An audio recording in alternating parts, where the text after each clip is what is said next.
There was once a middle-aged man who was down on his luck. He had been rejected by most of the women in his life. He often felt isolated and alone. There was one thing he loved to do. It was painting.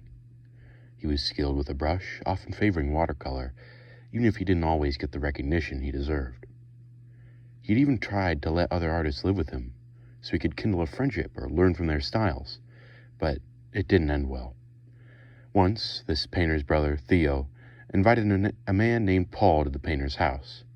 Paul was also an artist, and the two had hoped to learn from each other, but they didn't get along well. The painter had hoped to be treated as an equal, but Paul was an arrogant man who did not agree with the painter. Eventually, things boiled over, and the painter, in a fit of anger and delirium, nearly cut his own ear completely off. The police who found the painter admitted him to a hospital, and things were not looking good for him. Despite the dire diagnosis, the painter would move back and forth between his home and the hospital, but his mental state remained poor. He was often plagued by hallucinations and paranoia about being poisoned. For 2 months, the painter lived like this, but despite it all, he still did what he loved. He painted.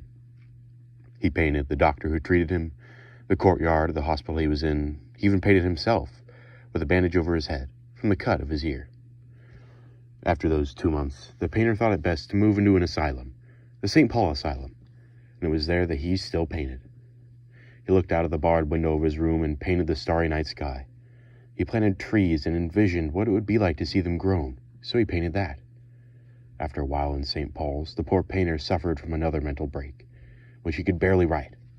But even then, he still found the strength to pick up a pen and draw. A spot of joy in these moments was the day the painter's nephew was born. He even shared a name with him. To quote the painter, "I started right away to make a picture for him, to hang in their bedroom, branches of white almond blossom against a blue sky." One of his last paintings was done within the month of his death.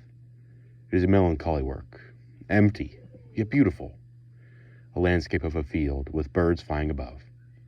The painter held such a deep sadness and loneliness that he felt he could not escape it. The painter took his own life, in the same field he painted. The painter's name was Vincent van Gogh, an artistic genius who painted the starry night from the barred window of an asylum.